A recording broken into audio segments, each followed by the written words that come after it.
Bueno, muy bien. Muchísimas gracias. Buenas tardes, buenas noches otra vez para todos los que ya saludé y también para los que se van sumando. Gracias por estar otra vez. Habla muy bien de vuestra capacidad de perseverancia en este caso, así que me genera mucha admiración. Bueno, y pasamos entonces a la clase número 2 de este curso sobre la identidad. Repaso simplemente brevemente como para volver a ponernos en órbita. En la clase número 1 presentamos el tema y además presentamos diferentes perspectivas desde dónde encararlo, muy vinculadas también con la historia del pensamiento, si se quiere, porque vimos una perspectiva más ontológica, mucho más coincidente con el planteo de la filosofía clásica. Puntualmente nos detuvimos un poquito en el planteo más clásico aristotélico-tomista, digamos así. Después vimos una perspectiva más psicológica, nociológica, mucho más coincidente con el pensamiento moderno, de hecho, ¿no? Por el pensamiento moderno, bueno, no todos los autores, pero hay un mayor interés por la cuestión nociológica. Así que vimos sobre todo el planteo de John Locke, en referencia al tema de la identidad, y después vimos una perspectiva más contemporánea, la de la identidad narrativa, deteniéndonos en dos autores que fueron Hannah Arendt y Paul Ricoeur. Bueno, y tratábamos de sacar, además de presentar la cuestión, algunas conclusiones, ¿no? Por lo menos ese era mi humildísimo aporte personal, que tenía que ver con la importancia de rescatar los aspectos positivos de cada una de estas perspectivas, pero también señalar a la vez cierto peligro que podría haber cuando tanto la perspectiva nociológica o psicológica como la de Locke, como la perspectiva narrativista, se despegan o rechazan cierto anclaje en lo ontológico, que era la propuesta más clásica, digamos así, ¿no?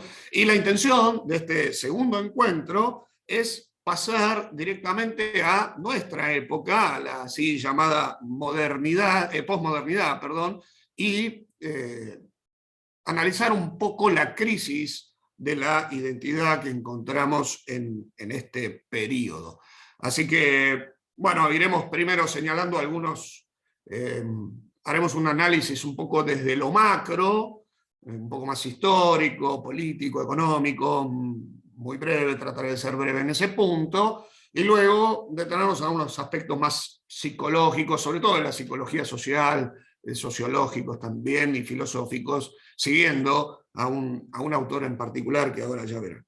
Lo primero por ahí que habría que decir, para señalar este paso de la modernidad a la posmodernidad, es, bueno, esto es un lugar común, ¿no? Pero no deja de tener una razón de ser, es que en varios de los autores más renombrados, digamos así, de la modernidad, no todos, desde luego, para no caer en esquemas historiográficos demasiado limitantes, pero sí, si uno va a los autores que más renombre tienen en la historia de la filosofía moderna, bueno, encontramos un paulatino abandono de la metafísica tradicional, ¿no?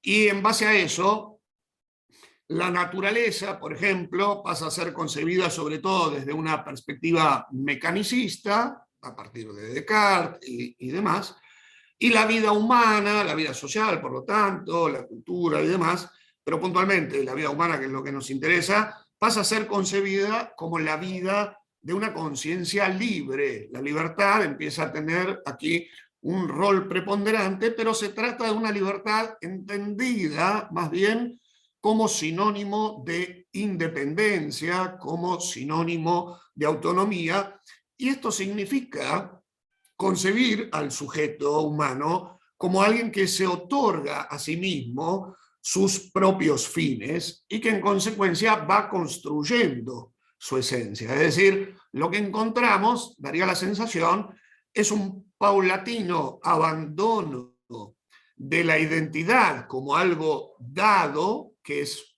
una propuesta propia, obviamente, del creacionismo, y en ese sentido de la metafísica clásica, y la identidad pasa a ser concebida cada vez más como una tarea y como un proyecto que el ser humano mismo tiene que llevar a cabo. Esto tiene que ver con la celebérrima o con el celebérrimo paso de un teocentrismo creacionista a un antropocentrismo moderno de corte, bueno, más deísta al principio y paulatinamente más agnóstico o incluso más explícitamente ateo. Este paso de pasar a pensar la identidad como algo dado, a pasar a pensar la identidad como algo, como una construcción, por lo menos como una tarea, como un proyecto propio, como algo que el sujeto se otorga a sí mismo, se intensifica en la posmodernidad. Entonces, lo primero que me interesa señalar un poquito, y ahora sí voy a pasar a compartir pantalla, es cómo se dio esa intensificación y cuál es un poco el estado actual de las cosas. No estoy habilitado, María, para compartir pantalla. No sé si podríamos resolver eso. De paso, cierro la ventana porque se escucha el tránsito. Perdón, disculpen la desprolijidad.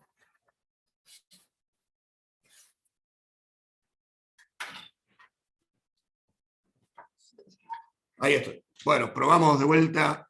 Ahora sí. Muchísimas gracias, María. ¿Dónde tengo esto? Acá. Avísenme ustedes si les aparece ahí en pantalla, así yo me quedo tranquilo. ¿Aparece algo? Sí, perfecto. Muchísimas gracias. Bueno, ahí estamos. Entonces, clase 2, posmodernidad y crisis de la identidad. Y vamos a empezar señalando este paso, ¿no?, de la modernidad a la posmodernidad, deteniéndonos en algunos aspectos macro, como yo le decía, que tienen que ver con lo político, tienen que ver con lo económico, con la cosmovisión predominante en una época y en otra. Aprovecho también para mencionar que en este caso yo estoy siguiendo, es decir, me fue de mucha ayuda el estudio de una psicóloga puertorriqueña, muy joven por cierto, se llama Thalis Romero Vázquez. Ella realizó un máster para la Universidad de Navarra con el título La identidad en la posmodernidad, sustancia o autoinvención, y esta primera parte va a estar bastante basada en su trabajo. Ella ahí sigue el análisis de un sociólogo que se llama Jean-Claude Kaufmann. Bueno, me pareció que hizo un buen trabajo y aprovecho para agradecerle públicamente también porque ella tuvo la gentileza de compartir ese estudio conmigo cuando se lo solicité, así que bueno, vaya ahí mi agradecimiento público. Bueno, entonces, pasemos al tema de la modernidad, la posmodernidad, ¿sí?, desde el punto de vista político, digamos, ¿no? ¿Qué cambios podemos encontrar? Bueno, la modernidad se caracteriza desde el punto de vista político, en primera instancia, porque se forman los estados-nación, ¿no? Y esta formación de los estados-nación tiene una incidencia en la cuestión identitaria porque estas instituciones, cuya permanencia en el tiempo de alguna manera debería quedar asegurada allende los individuos que forman parte de ellas, necesitaba en su momento de alguna manera homogeneizar las identidades de los súbditos con el fin de favorecer, estimular, aumentar un sentido de pertenencia, ¿no?, de parte de los que eran miembros de esos estados-nación. Por eso acá se va a hacer en esta época mucho hincapié en algunos valores culturales de orden nacional, como por ejemplo los símbolos patrios, la conmemoración de determinadas fechas patrias históricamente relevantes, el culto a una serie de próceres que tienen que ver con la historia del surgimiento de ese Estado-nación, etcétera, etcétera, ¿no? Y fíjense que en la posmodernidad encontramos un matiz distinto. Desde luego que los Estados-nación, por ahora al menos, han permanecido, pero es verdad que también aparecen, ¿sí?, algunas organizaciones transnacionales, sobran los ejemplos, ¿no? Pensemos en la Organización de las Naciones Unidas, la Unión Europea, en el ámbito económico, el Banco Mundial, el Fondo Monetario Internacional, a nivel de la salud, la Organización Mundial de la Salud, todas cosas, algunas archiconocidas y otras que en el discurso de los medios cotidianos en los últimos tiempos han resonado mucho, y de ahí, por el surgimiento y la importancia que van ganando estas organizaciones transnacionales, bueno, por lo menos algunos alertan sobre un posible debilitamiento de la autonomía del Estado-Nación, incluso quizás de la soberanía, ¿no?, de los Estados-Nación dentro de su propio territorio. Es decir, hay muchos que están alertando sobre este peligro de un cierto globalismo y cosas por el estilo.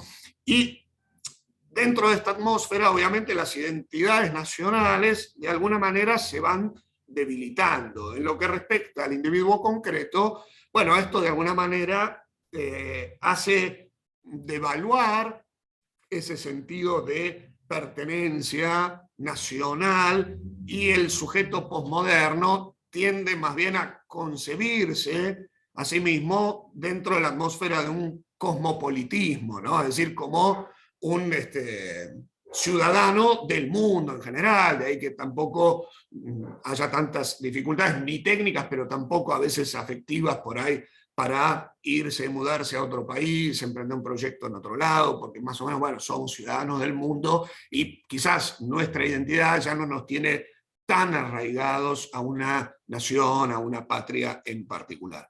Entonces, lo que encontramos a nivel cultural es que están a la orden del día fenómenos como la multiculturalidad o el pluralismo cultural, es decir, muchas culturas que conviven dentro de un ámbito, dentro de un territorio determinado. También la transculturación, que es este proceso por el cual diferentes culturas entremezclan un poco sus pautas, dando lugar así a una nueva cultura. Y hay otros procesos culturales que se van también debilitando, como la enculturación o endoculturación, como prefieran llamarla, que es este proceso por el cual las generaciones más jóvenes incorporan, si bien siempre modificando un poco, las tradiciones, las pautas culturales de las generaciones más grandes, ¿no? Es decir, se va ampliando en una época en la que además el cambio tiene un rol predominante y los cambios se suceden con mucha velocidad, se van agrandando estas brechas generacionales, que también es un fenómeno muy analizado, ¿no? Entonces hay una primacía del cambio que distancia las generaciones unas respecto de otras, y de alguna manera debilita también el concepto de tradición, digamos así, ¿no? Desde un punto de vista económico, ¿sí?, si uno compara, por ejemplo, voy todavía un poquito más atrás, ¿no?, la Edad Media con la Edad Moderna.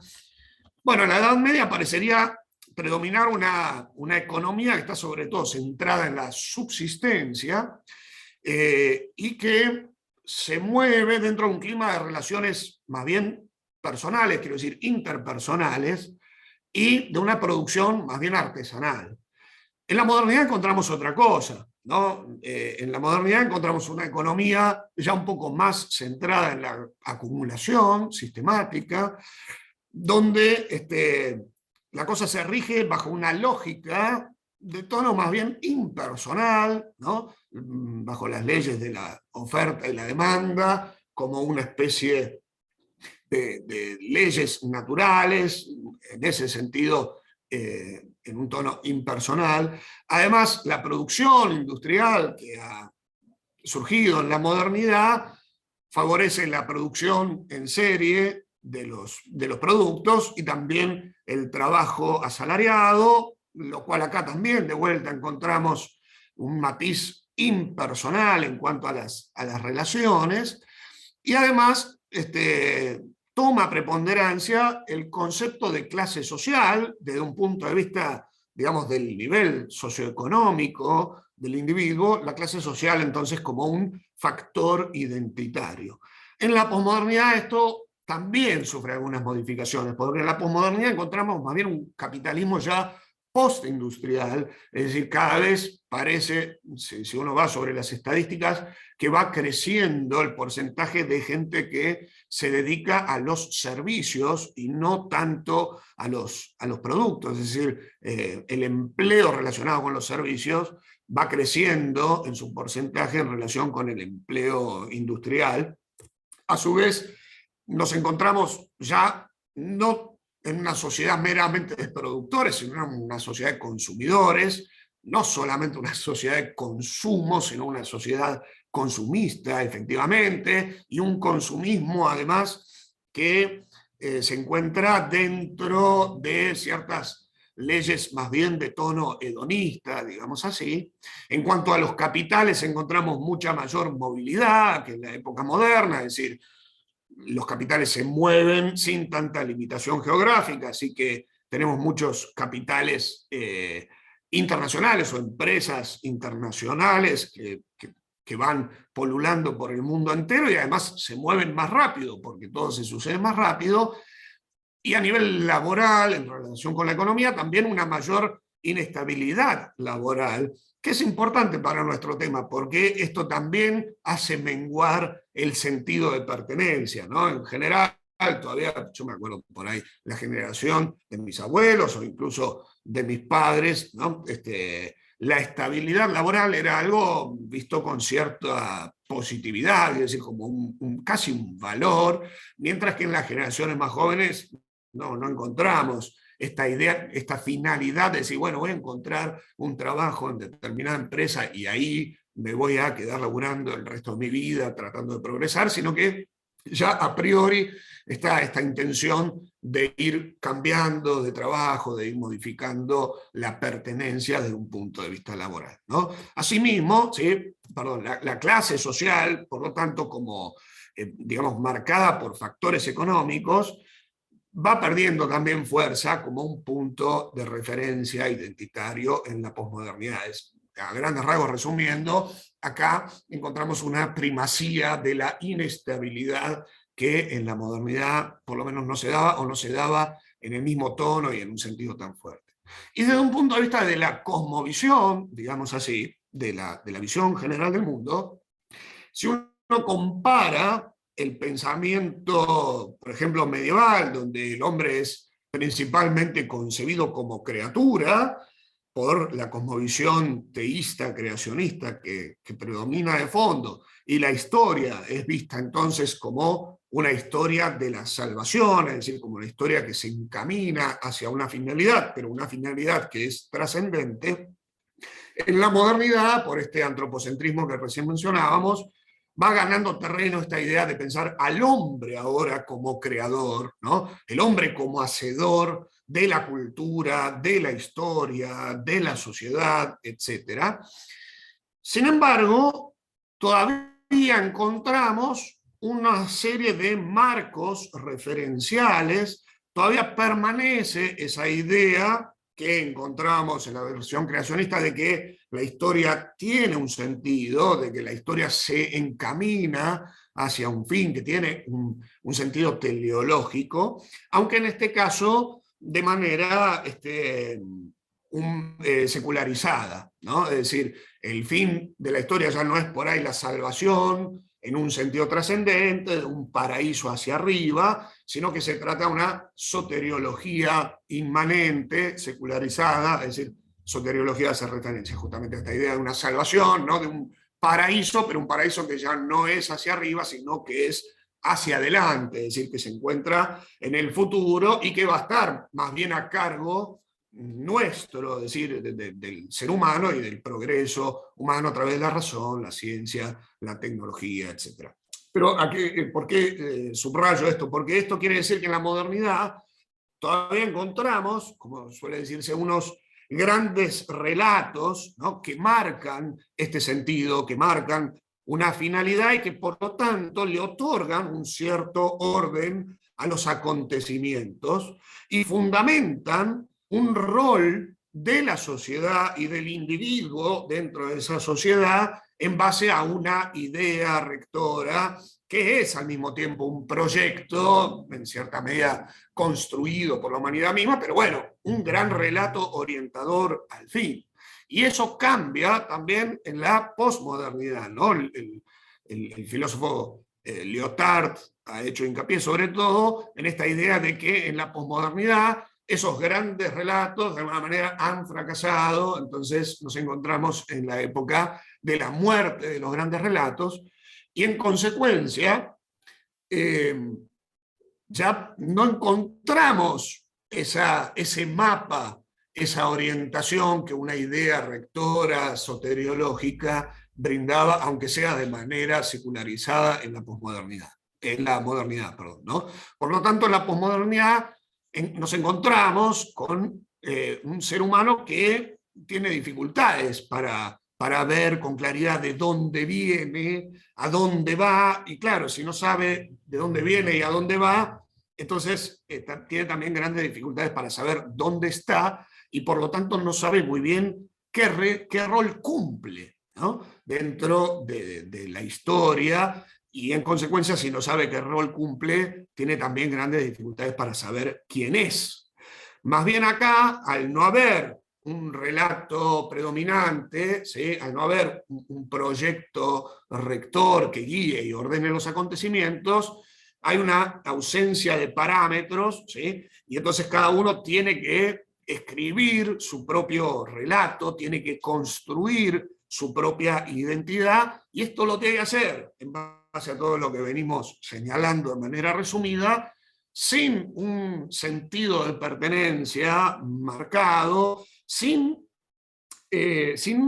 una estabilidad, es decir, porque como vamos variando de trabajo, vamos variando de grupos, por lo tanto vamos variando también de ideas, vamos variando de convicciones, de intenciones, bueno, entonces toda la vida posmoderna, lo digo una vez más, está de alguna manera asignada por el cambio incesante, por la inestabilidad, por la ausencia de unos marcos referenciales, de una tierra firme sobre la cual uno pudiese apoyarse como para poner orden, digamos, a esta construcción, si se quiere, que es una idea que se va poniendo cada vez más de moda, de la propia identidad, de la propia esencia, etc. Es decir, en definitiva, la identidad en el periodo posmoderno pasa a ser ya claramente una construcción, quiero decir, en las ideas predominantes, ¿no? Y generalizando, pero la atmósfera que flota en la posmodernidad es esta, de que la identidad tiene que ser una construcción, y para colmo una construcción que en el fondo es inestable, que en el fondo es volátil, que a cada rato se desvanece, que no tiene nada firme en lo cual apoyarse, y que por lo tanto se licúa en un mundo que de hecho no brinda parámetros para encontrar esa estabilidad, digamos, en cierto sentido. Bueno, así, a grandes rasgos, como para marcar un poquito el escenario, esto lo han tratado una infinidad de autores, simplemente por mencionar algunos que me vienen rápidamente a la mente, no sé, La era del vacío de Lipovetsky, o si quieren El hombre light de Enrique Rojas, bueno, obviamente La modernidad líquida de Bauman, ¿no? Que sobre todo estuvo como muy de moda en los últimos 15, 20 años, 15 diría más bien yo. Es decir, hay mucha literatura psicológico-sociológica analizando la posmodernidad y estas características propias de nuestra época, pero en mi caso no voy a recurrir en esta clase a esos autores, que muchos de ustedes habrán leído ya, sino a un autor norteamericano que yo no conocía, y por ahí supuse que ustedes tampoco, así que como fue un poco mi lectura de verano, me pareció interesante traerlo aquí.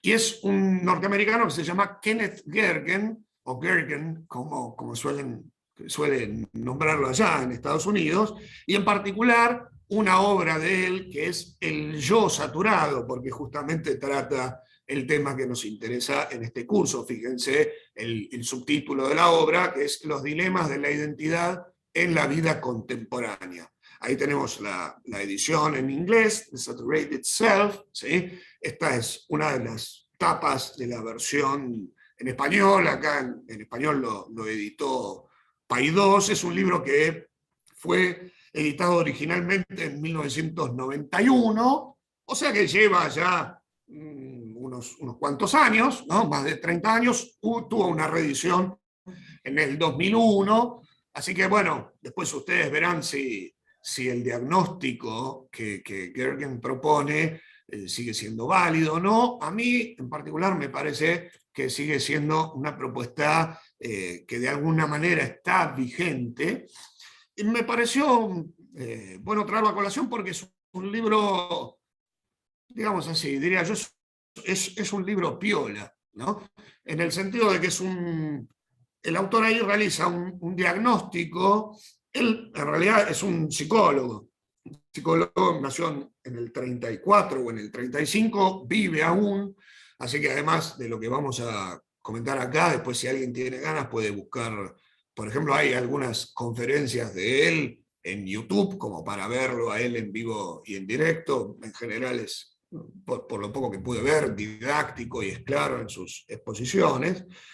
Es decir, presenta como psicólogo social, digamos, un diagnóstico sociológico, psicológico de la vida concreta del hombre contemporáneo, del hombre posmoderno, y va mechando este análisis más así de la psicología social con algunas razones que influyen en las características de la vida contemporánea provenientes desde la academia, razones académicas, las llama él, es decir, razones de fondo, si se quiere, más filosóficas y que de alguna manera explicarían la crisis actual de la identidad. Por ahí es verdad que no termina de profundizar en algunos temas y la filosofía a la que él adhiere de fondo, bueno, después cada uno tendrá que ver qué es lo que piensa al respecto, pero ya les anticipo que a diferencia, por ejemplo, de un Enrique Rojas con ese libro que en los 90 fue tan popular, El Hombre Light,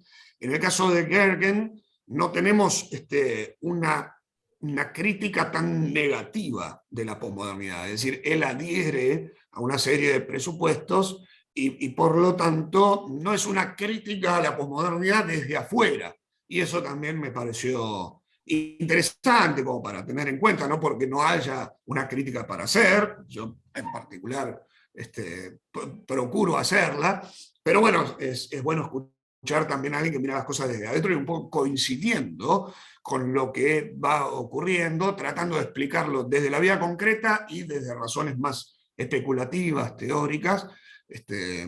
Y además, súmese a esto, que es un autor que de alguna manera es promotor de uno de los conceptos que en los últimos años se han puesto muy de moda a nivel popular, que es esta idea del construccionismo social. Así que, como verán, ya saben un poco por dónde va a ir la mano. Así que bueno, vamos a tratar de resumir un poco el contenido, sobre todo de esta obra, de El yo saturado, donde Gergen señala que el ser humano de fines del siglo XX, y a mí en lo personal me parece que esto se ha potenciado todavía después, en las primeras 2 décadas del siglo XXI, vive en un estado de lo que él llama la saturación social.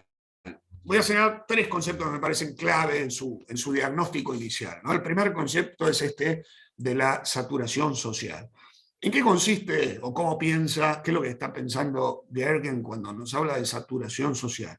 Lo que dice él es que por las nuevas tecnologías de la comunicación, nuestras relaciones han crecido en variedad, en cantidad y también en intensidad. Ahora comentamos algo sobre esto último porque por ahí es lo que uno miraría raro en primer lugar, pero me parece bastante evidente que el hecho de que nuestras relaciones hayan crecido en cantidad y en variedad, eso es fácil de comprender, y es fácil de comprender el rol que las nuevas tecnologías de la comunicación han tenido en esta saturación. Es decir, la idea es que antes el ser humano, bueno, se vinculaba básicamente con los de cerca y por lo tanto se vinculaba con poca gente, ¿no? Pero ahora, a partir de que han surgido una serie de fenómenos tecnológicos comunicacionales, bueno, eso ha cambiado radicalmente. Pensemos primero en el teléfono, ¿no? Pensemos en el cine, pensemos en la radio y finalmente en la televisión, que es hasta donde llega la mención de Gergen, porque es un libro originalmente escrito en el 91, pero me parece que nosotros podríamos seguir aumentando en mucho esta lista, ¿no? Porque además ahora nos comunicamos. Bueno, primero apareció el gran fenómeno de la masividad de la informática y de la telefonía celular, con todos los avances que ha tenido a lo largo del tiempo, y además cómo fueron de alguna manera mezclándose estos dos elementos, porque ahora tenemos mini computadoras, ¿verdad?, en nuestros teléfonos móviles. Obviamente, súmese a esto la aparición de Internet como una revolución tecnológica, indudablemente, dando lugar así a estos teléfonos inteligentes, smartphones, etcétera, etcétera, y todo el fenómeno de redes sociales, es decir, de diferentes plataformas comunicacionales, a las cuales, bueno, algunos más, otros menos, pero de alguna manera estamos atados en el periodo contemporáneo, entonces nos comunicamos con más gente, porque además nos relacionamos a través de Facebook, YouTube, Instagram, etcétera. Ni siquiera sabría, bueno, WhatsApp y los logos que ahí ustedes tienen abajo, algunos de los cuales yo no termino de saber a qué red pertenecen, porque ya estoy un poco anticuado y no soy un fanático, pero ¿a qué voy? Voy con un ejemplo, ¿no? Como para que nos demos una idea. Un poco siguiendo los ejemplos que mismo Gergen propone, dije, bueno, lo pienso desde mi vida concreta. A mí me toca levantarme temprano todos los días, y algunos días muy temprano, porque además trabajo en un colegio que necesito manejar más de una hora para llegar allá. Entonces me levanto. Bueno, hay días en que los demás miembros de la familia ya están despiertos, y hay días que no, supongamos que sí. Entonces, bueno, por lo pronto arranco el día saludando a 3 personas. Por ahí, yo no suelo hacerlo, pero mi mujer cuando se levanta suele prender la tele para ver la temperatura que hay afuera, sobre todo el informe del clima, a ver si hay que salir con camperita o no. Así que además de los 3 miembros de la familia, bueno, ya escucho al flaco del clima y alguna noticia. Después me siento en el auto, voy escuchando radio, y para colmo, yo tengo un poco la tendencia al zapping radial en el audio, en el auto. Me resulta muy interesante escuchar campanas distintas, y en nuestra época son campanas muy distintas, ¿no? Porque es interesante ver cómo, según la emisora por la que uno va pasando, escuchará una noticia o escuchará otra noticia, o escuchará por ahí la misma noticia pero con 2 interpretaciones completamente diferentes, contrapuestas. Entonces yo tengo ahí grabadas unas 6 o 7 estaciones de radio de todos los colores, y obviamente uno te dice, bueno, esto es una porquería, el otro te dice, va, un fenómeno, uno te dice, este es un idiota, el otro te dice, no, ese mismo es un capo total, etcétera, etcétera. Así que voy escuchando voces muy distintas. Eventualmente, muy posiblemente, antes de entrar al colegio, antes de entrar a clase, ya habré respondido algunos mensajes por WhatsApp, sobre todo por ahí de gente que vive, no sé, del otro lado del charco y se despertó mucho más temprano, entonces ya felicita por algún cumpleaños en la familia, cosas por el estilo. Bueno, sumo eso, capaz que me toca responder algún mail, entro al aula, por ejemplo, y son las 8 de la mañana, y con cuántas personas yo ya me relacioné en esas 2 primeras horas de mi día, ¿no? Es decir, tengo los 3 de la familia, pero tengo al tipo del clima, tengo a los 7 conductores de 7 programas de radio distintos, habré contestado 4 o 5 mensajes de WhatsApp, habré contestado algún mail, y entro al aula y tengo 30 o 40 personas más. O sea que prácticamente en las primeras 2 horas yo tuve alguna especie de vínculo con 100 personas distintas, que a su vez opinan de manera distinta, ven la realidad de manera distinta. Entonces, esto es lo que Gergen piensa como una saturación social. Les comparto brevemente algunos textos, ¿no? Ya que estamos analizando este libro, fíjense lo que dice, ¿no? El texto creo que es bastante claro. En la comunidad de las relaciones directas, cara a cara, más propias de periodos previos, el reparto de los personajes se mantenía más o menos estable. Por cierto que se registraban variaciones en virtud de los nacimientos y defunciones, pero no era fácil trasladarse de un pueblo a otro, y mucho menos rebasar la frontera de otro estado o país. La cantidad de relaciones que por lo común se mantienen en el mundo actual contrasta agudamente con aquella comunidad.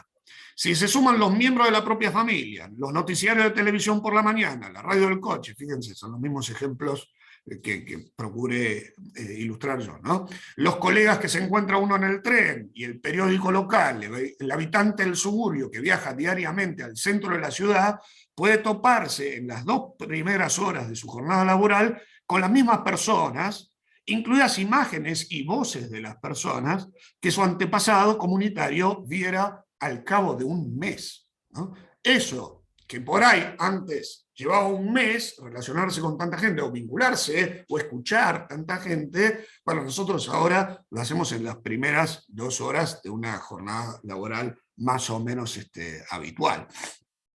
Vuelvo sobre esta última parte, porque dice, incluidas imágenes y voces de las personas, porque uno diría, bueno, pero ahí no hay verdadero contacto personal, ese contacto es mediatizado y por lo tanto no es tan real, podríamos decir, y en consecuencia no es tan intenso. Gergen por lo menos no estaría de acuerdo, ¿no? Que tengamos una relación mediatizada a través de las nuevas tecnologías, en realidad no le resta intención, porque uno puede vivirlo tan intensamente como las relaciones cara a cara, o a veces hasta más intensamente que las relaciones personales cara a cara. Es decir, no son menos intensas necesariamente, de hecho a veces sabemos más de alguien con el cual nos vinculamos a través de algún medio que de alguien por ahí que conocemos cara a cara, qué sé yo, por ahí sabemos. Me acuerdo porque yo cuando estaba leyendo este libro, que fue en el último verano, estaba todo el tema, toda la polémica que había suscitado la relación entre Icardi y Wanda Nara, ¿no? Entonces, aunque uno no quisiera y no tuviese mucho interés en ese tema, bueno, casi, digamos, abrías la página del diario y aparecía ese tema, y prendías la televisión y ese tema aparecía. Entonces uno tenía casi la sensación de saber más de la vida de Icardi y Wanda Nara que por ahí del propio vecino. Capaz que mi vecino, el que vivía al lado, en el departamento de al lado, también tenga algún lío afectivo, por ahí problema de pareja o lo que fuese, pero yo en realidad ni me entero y estoy viviendo más intensamente lo que está sucediendo entre 2 celebridades. Así que el hecho de que las relaciones sean mediatizadas, de una vez más, no les resta, ¿sí? No les resta intensidad. Continúo. Las llamadas telefónicas que recibe por la mañana en su oficina, es decir, este personaje actual, ¿no? El hombre contemporáneo, pueden conectarlo con una docena de lugares que no sean su propia ciudad, ni siquiera de otros puntos del país, sino de otras naciones. Bueno, esto por ahí lo dice un poco sorprendido todavía en los 90, pero para nosotros esto es pan cotidiano. Basta seguir durante una hora un programa melodramático por televisión para quedar inmerso en la vida de decenas de individuos, que no importa si son ficcionales, ¿no? Porque cuando uno mira una novela, una película, una serie, lo que fuese, justamente para que eso tenga alguna gracia, uno de alguna manera está pensando en el personaje como casi como una persona real, porque si no, no tiene sentido decir, hay un tipo sufriendo ahí en la película, uno dice, no pasa nada, total es un actor y está ganando millones de dólares. No, uno de alguna manera se identifica con el personaje, va a ser un concepto que me parece importante para tener en cuenta, aunque por ahí creo que no lo usé tanto, nos identificamos con ese personaje, sufrimos casi como propias las desventuras de ese personaje, o nos alegramos de sus felicidades como si fueran las nuestras. Es decir, la relación, por más que el otro sea un personaje de ficción, la relación no es ficcional, ¿no? Entonces uno queda inmerso, como dice Gergen ahí, en la vida de decenas de individuos, ¿sí? Que encima, como son muchos, cumplen roles muy diversos. Entonces uno se identifica con personas, roles, opiniones, convicciones, maneras de encarar las cosas, maneras de pensar la realidad muy distintas. Continúo. En una sola velada televisiva se inmiscuyen en la vida propia centenares de rostros extraños. Nuestros pensamientos y sentimientos ya no están ocupados únicamente en la comunidad inmediata que nos rodea, sino en un reparto de personajes diseminados por todo el planeta que cambian de manera constante y de manera cada vez más acelerada. Es decir, nuestras relaciones tienen, diría que, una expansión geográfica, por un lado, y también una expansión, señala él, temporal. Es decir, en nuestras relaciones, a través de los medios con los que contamos, hoy todavía más que cuando Gergen escribía el libro, hay una, llama él, una perseverancia del pasado. Es decir, nosotros por ahí mantenemos o retomamos amistades de otras épocas con gente que por ahí por un periodo de tiempo hemos dejado de ver, y después, no sé, me acuerdo cuando apareció Facebook, bueno, todo el mundo empezaba a contactar, por mi edad, por ejemplo, a los que eran los compañeritos de primaria, los compañeros del secundario, y tenemos nuestro WhatsApp, algunos con ese grupo de egresados, donde por lo menos nos mandamos cumpleaños, si es que alguien se acuerda. Así que hay una perseverancia de las relaciones del pasado que se mantienen en el tiempo, y también una aceleración del futuro, porque gracias a estos medios nosotros podemos acelerar algunos procesos vinculados a las relaciones. Por ejemplo, dice Gergen, bueno, hoy, gracias a todos los medios con los que contamos, un muchacho puede cortejar a una señorita de una manera mucho más rápida.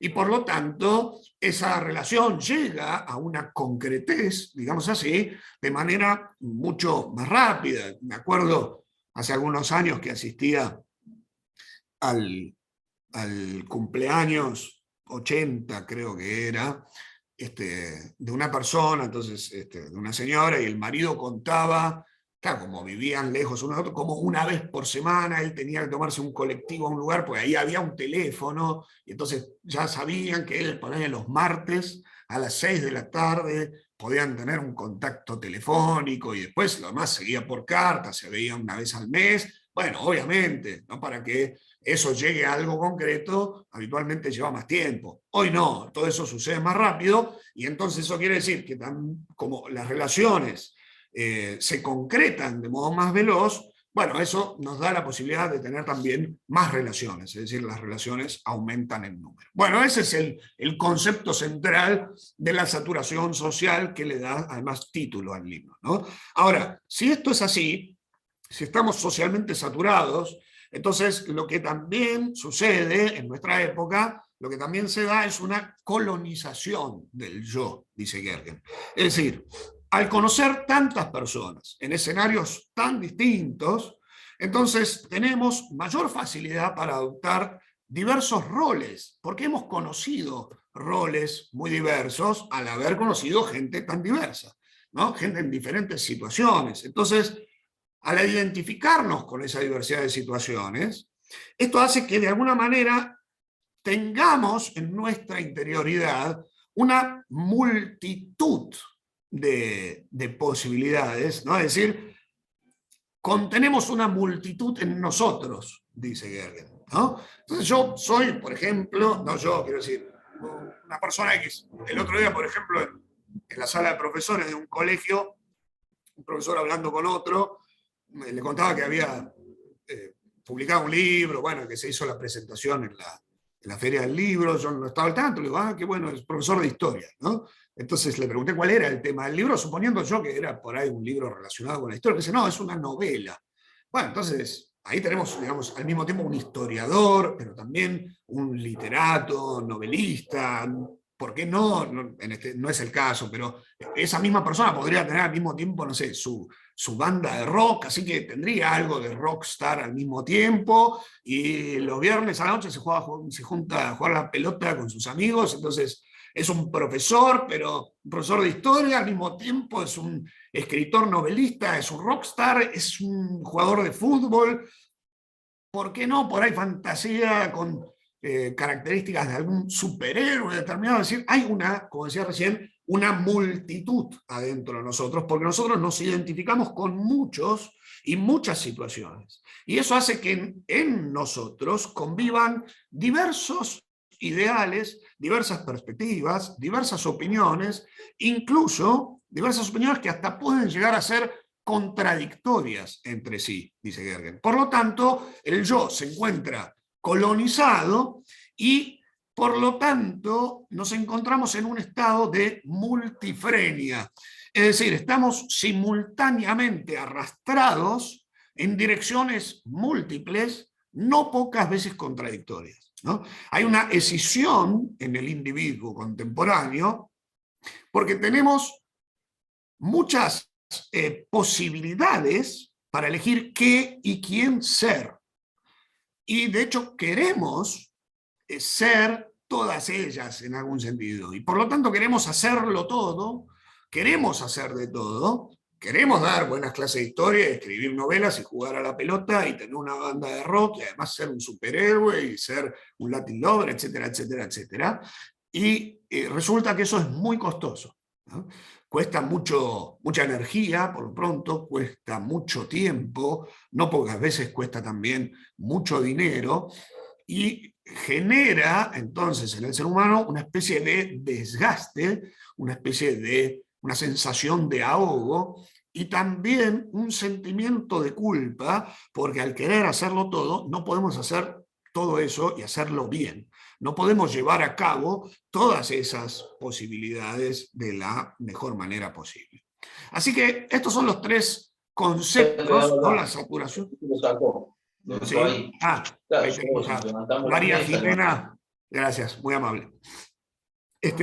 La saturación social, la colonización del yo y la multifrenia como fenómenos, digamos así, psicológicos, sociológicos, a los que Gergen agrega también una característica propiamente postmoderna, que es la crisis de la verdad, que tiene razones también mediáticas, sociológicas y además razones académicas, digamos así, ¿no? Por un lado, bueno, nosotros contamos en la posmodernidad con muchísima información, información muy diversa, y como le decía después, basta, hagan un zapping por los programas radiales de las 7 de la mañana, información muy contradictoria. Incluso contradictoria a veces entre los especialistas en un tema. Yo, por ejemplo, hay temas sobre los cuales no soy muy ducho, qué sé yo, supónganse economía, por mencionar un tema importante a nivel social. Y claro, yo no soy un especialista en economía, entonces uno trata de escuchar a la gente que se supone que sabe de eso, y son los economistas. Pero es muy complicado, porque vos escuchás a un economista, te dice una cosa, después escuchás a otro, te dice que no es tan así, que es distinto, después escuchás a un tercero, y dice que los dos están completamente equivocados. O piensen, por ejemplo, lo que sucedía dentro del ámbito científico, cuando político científico, con la aparición de la pandemia. Entonces había algunos que te decían, no, hay que, no sé, tenemos que darnos la pichicata, y otros decían, no, mejor no lo hagamos, y otros decían, hay que usar barbijo, otros decían, no, es peor usarlo que no usarlo. Es decir, dentro del mismo palo de los supuestos especialistas, uno encontraba informaciones contradictorias entre sí, entonces uno, que es un lego en esos temas, no sabía muy bien qué pensar, ¿no? Entonces, uno absorbe opiniones muy distintas, y eso está muy vinculado con este hecho de ser muchos yoes a la vez, porque entonces yo termino en una lucha interna entre opiniones distintas, se me hace difícil tener una postura sobre un tema determinado, y en consecuencia yo no me defino ante algo, y en consecuencia yo no me ubico, porque definirme ante algo a mí me permitiría ubicarme, ¿no? Y eso de alguna manera potenciaría cierta consistencia identitaria, pero se hace muy complicado. Bueno, entonces tenemos una crisis de la verdad por ese lado, por la vía de la sobreinformación, etcétera, y también, como les decía, con algunas propuestas académicas que van en esa misma dirección. La repaso rápidamente. Por ejemplo, Gergen dice, bueno, supongamos, teníamos en su momento a la ciencia considerada como un conocimiento firme, seguro, ¿no? Bastaba que uno dijese, bueno, esto está científicamente comprobado, y eso tenía una cierta aceptación, la ciencia tenía ese halo de firmeza en su momento.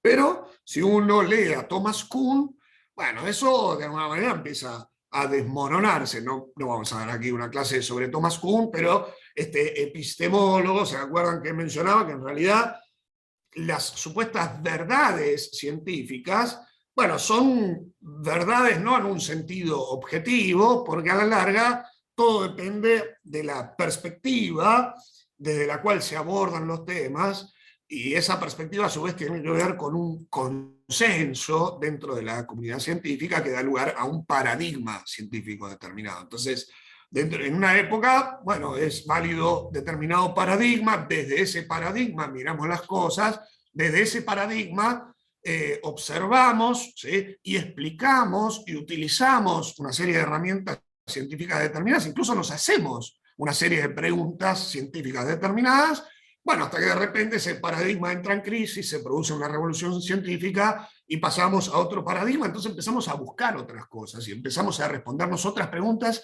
porque son otras las preguntas que nos formulamos, etc. O sea que para Kuhn la ciencia a la larga no tiene mucho que ver con una verdad en un sentido de descripción objetiva de la realidad, etc. Desde el ámbito más filosófico, bueno, Kuhn es un epistemólogo, pero aparecen también la importancia de estas filosofías de la sospecha, ¿no? Es decir, esta idea, esta sospecha de que en el fondo toda verdad objetiva, toda supuesta verdad objetiva, no era más que una manera de ejercer el poder en un sentido de dominio, normalizando una determinada postura, una determinada costumbre, unos determinados valores, es decir, todo lo que tiene que ver con propuestas de filósofos como Foucault, sobre todo, y sus herederos. Bueno, y esto también, ¿no?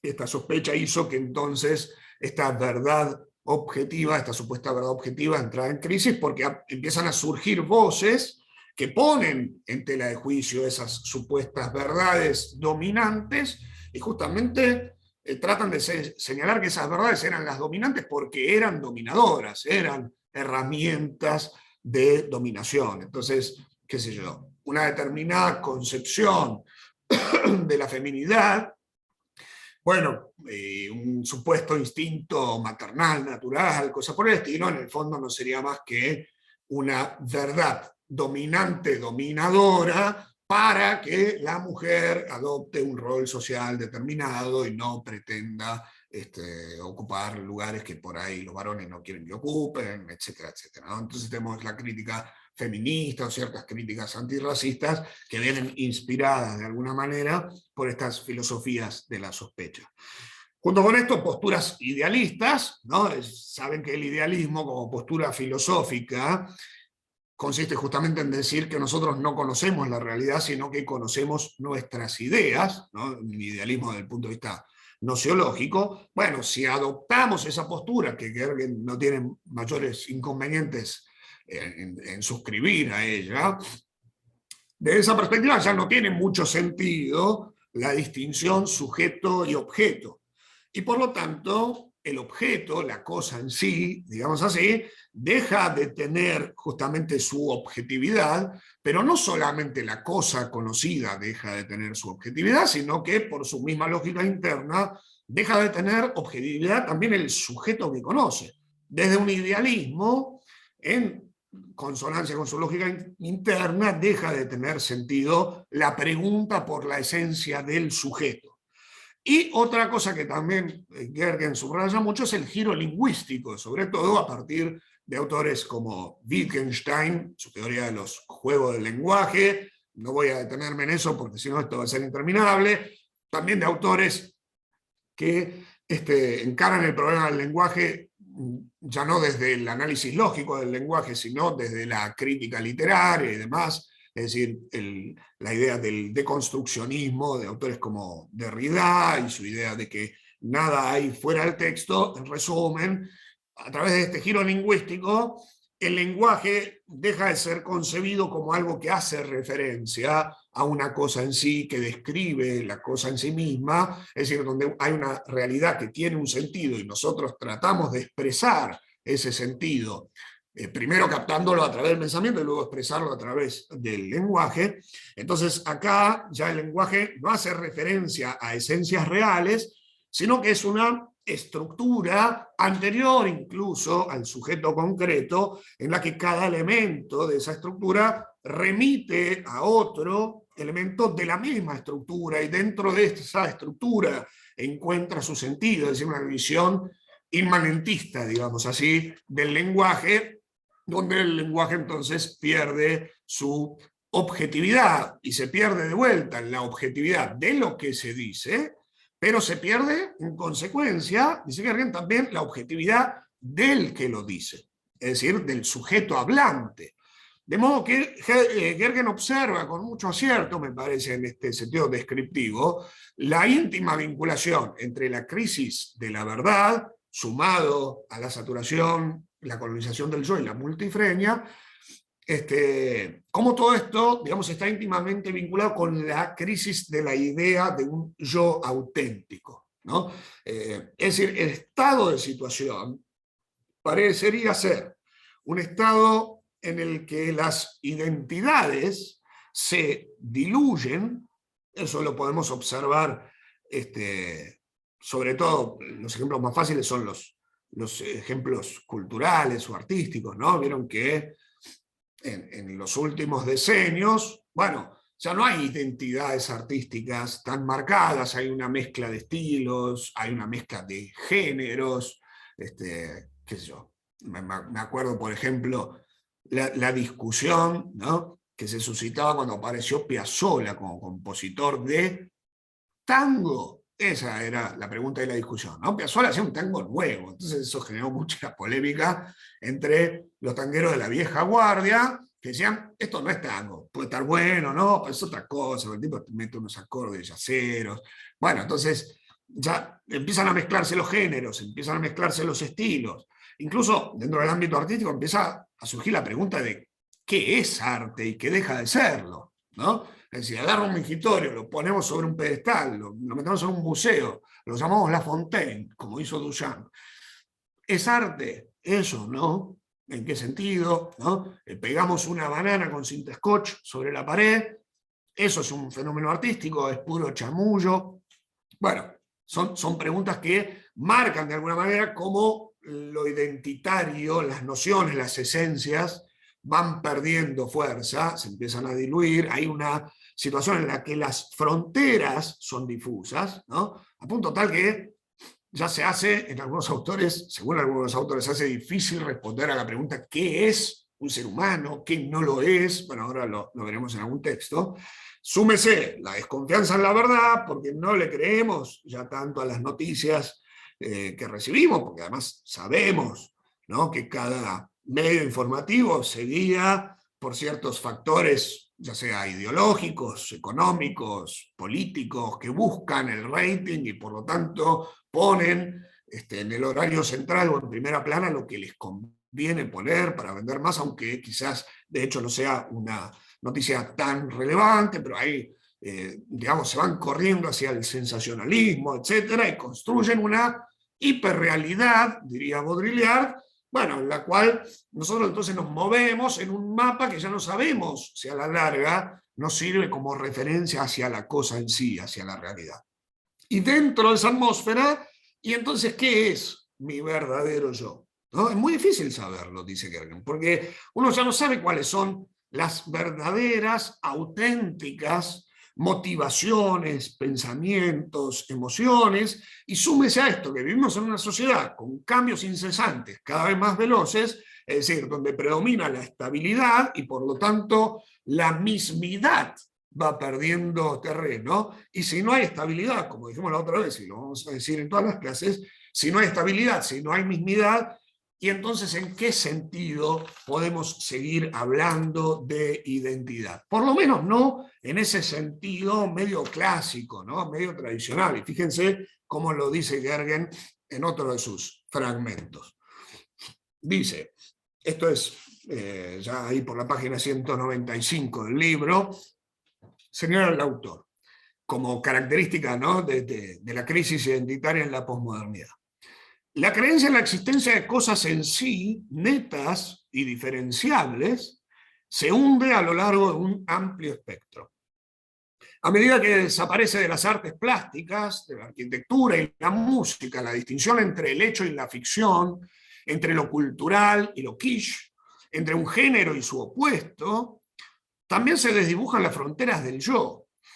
Si lo que existe depende de cómo se conceptualiza, ven ahí que, como le decía, ¿no? Él no tiene grandes inconvenientes de adherir a una epistemología de corte idealista, digamos así, ¿no? Lo que es depende de cómo lo pensamos, de cómo se conceptualiza. Reitero entonces, si lo que existe, entre comillas, depende de cómo se conceptualiza, se agudiza la conciencia de la construcción, y como los hechos políticos, la transmisión de las noticias y otras realidades reflejan cada vez más las pasiones y prejuicios de sus gestores, como decíamos recién, se vuelve cada vez más admisible la sustitución de los yoes reales por yoes construidos, ¿no? Si no hay una verdad, si la verdad ha entrado en crisis, entonces la verdad ontológica del sujeto también entra en crisis, por decirlo en jerga clásica, y entonces no hay un yo sustancial, no hay una esencia real de un supuesto yo en sí, sino que cada vez va ganando más terreno esta idea de que el yo es una construcción social, como veremos ahora en un rato, por lo menos para este autor. Cuando las palabras dejan de ser portadoras de la verdad, ven lo del giro lingüístico que yo les mencionaba, las autoridades pierden su vigencia. Todo intento de declarar cuál es la naturaleza del yo, sus intenciones, aspiraciones y capacidades, se vuelve sospechoso, dice Gergen. Y continúa. No queda en pie ninguna voz trascendente que fije la realidad del yo. Esto es interesante desde un punto metafísico, como yo le decía antes, ¿no? Digamos, acá se diluye la sustancia porque no hay un dador de esa sustancia, ¿sí? Es decir, no hay una voz trascendente que me haya dado una identidad. Al ser reiterativamente cuestionada la coherencia racional, pierde atractivo la concepción tradicional de la identidad como algo establecido por una continuidad a lo largo del tiempo, ¿no? No hay algo que permanezca a lo largo del tiempo porque todo es inestabilidad, etc. Y ahí la misma idea tradicional de identidad, bueno, se termina desvaneciendo. Donde todo se pierde, también desaparece la personalidad como categoría discriminante. A la postre, la conciencia de la construcción se vuelve reflexiva. Acaba de decir algo que es interesante, porque Gergen sabe que plantear esta teoría implica una cierta inconsistencia interna, ¿no? Es decir, si la misma ciencia es también un relato construido, una visión, una perspectiva que depende de un paradigma, etcétera, etcétera, entonces esto que yo estoy diciendo, a saber que todo es una construcción que depende de una perspectiva, también hay que pensarlo como una construcción que depende de una perspectiva. En ese sentido, sabe que se da esa contradicción. Por eso Gergen insiste en que esta teoría no hay que tomarla como algo verdadero en el sentido clásico. No, yo no estoy diciendo cómo son las cosas. Estoy proponiendo una forma de ver las cosas que, por lo tanto, será también una manera de vivir la vida, pero no una verdad, ¿no? ¿No? Una referencia a decir, bueno, esta teoría mía explica cómo de hecho son las cosas en sí, porque su misma teoría anula esa posibilidad. Entonces dice, la conciencia de la construcción se vuelve reflexiva, la misma conciencia de la construcción del yo debe ser inevitablemente considerada una construcción, como debe serlo la captación de esto mismo y así sucesivamente, sin que exista ningún fundamento último en el yo único e indivisible, ni en una verdad objetiva, ni cosas por el estilo, ¿no? Bueno, entonces, esto explicaría un poco, según este autor, por qué la identidad ha entrado en crisis en las últimas décadas. Ya no quedan entonces rastros, como decía, de una esencia individual, de una persona en sí, ni siquiera de una personalidad, de un yo objetivo, real, ontológico. No hay aquí lugar para un anclaje ontológico que tan importante nos parecía en las conclusiones de la clase pasada. No hay tampoco lugar para un anclaje, por lo tanto, en algo natural, ¿sí? Porque todo pasa a ser una construcción. Sin embargo, dice Gergen, sin embargo, ¿hay alguien que tiene el micrófono abierto? Muchísimas gracias. Lo cierto es que de todas maneras nos identificamos.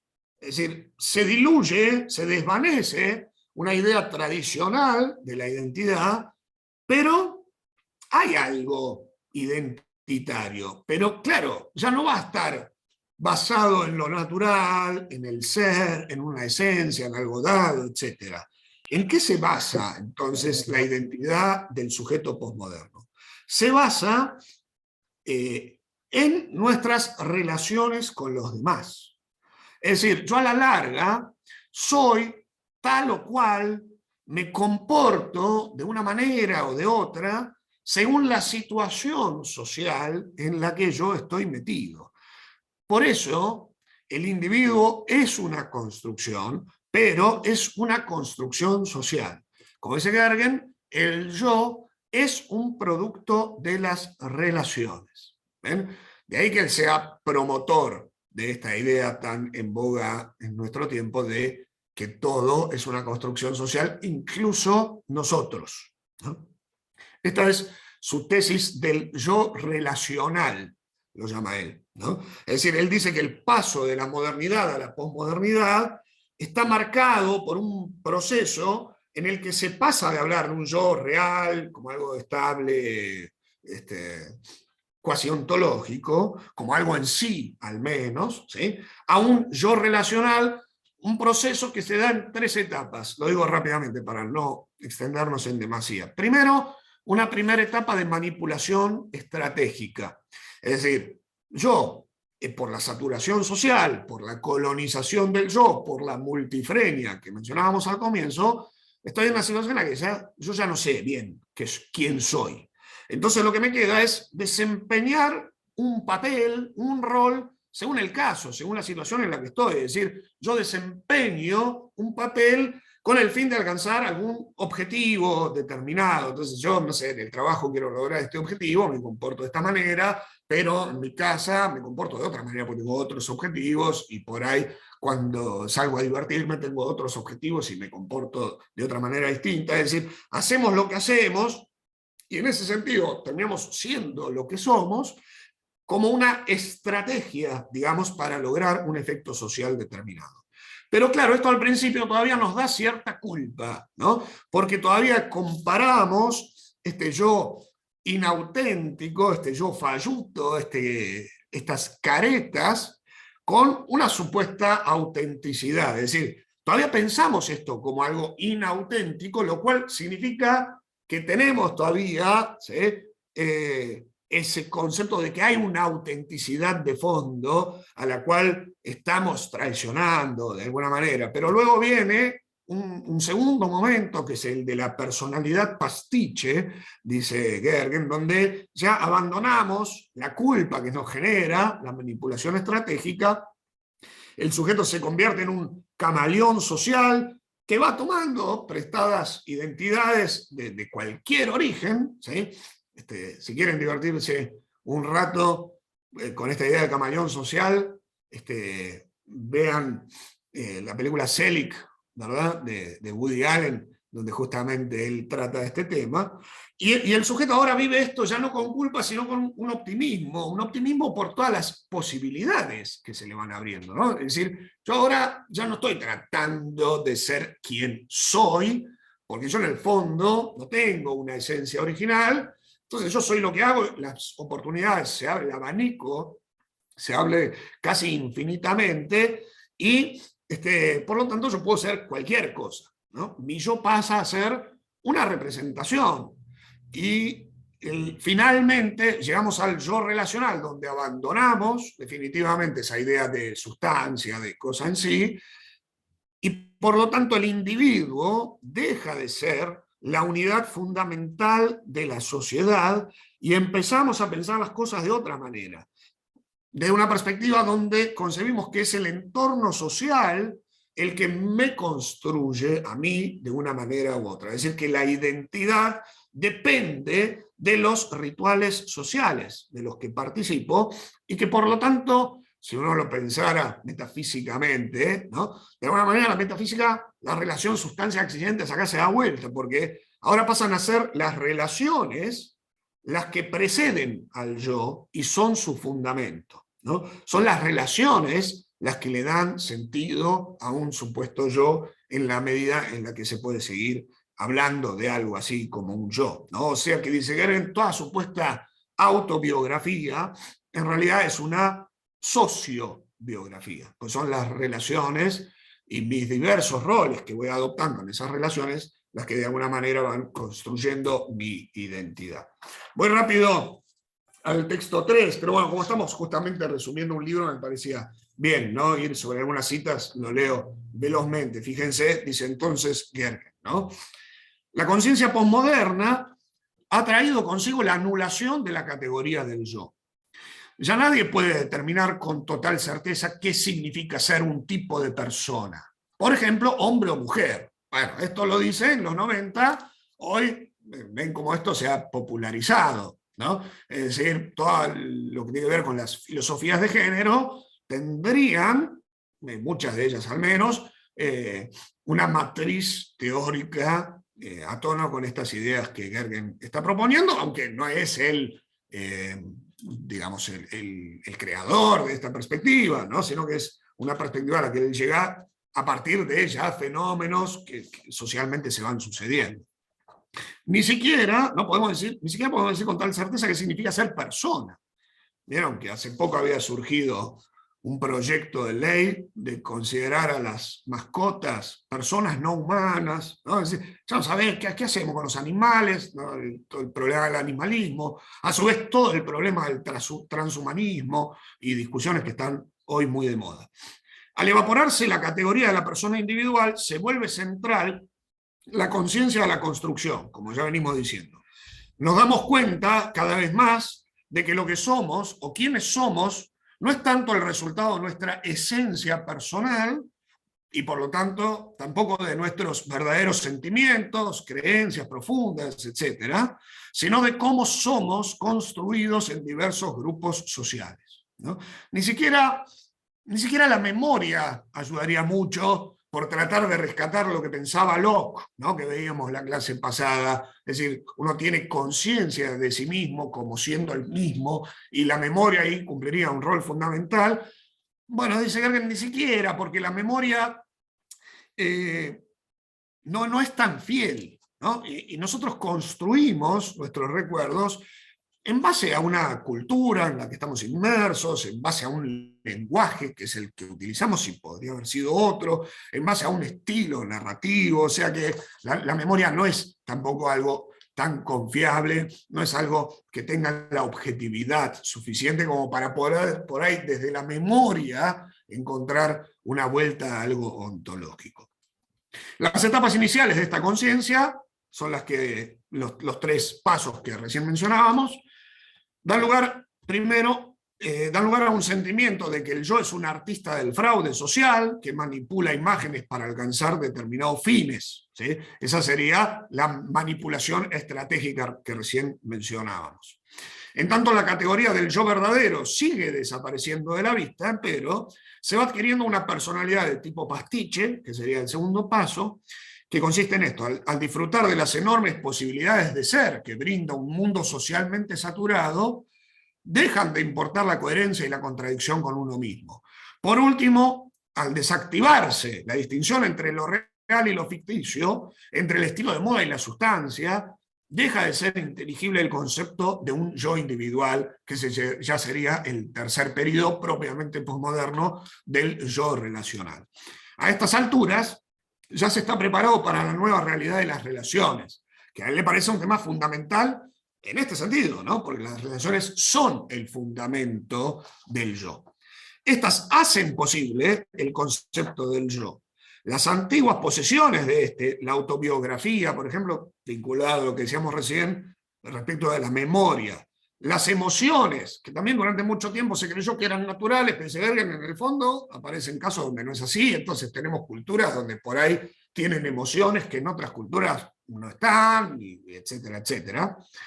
Y la moral, que también era un pilar para hablar del individuo, porque en la visión tradicional uno supone que nuestra conducta depende de una decisión individual, subjetiva, personal en ese sentido, pero en realidad nosotros tomamos nuestras decisiones en base a opiniones de otros, en base al entorno cultural dentro del cual estamos inmersos, así que eso también queda tenido en una sombra de sospecha.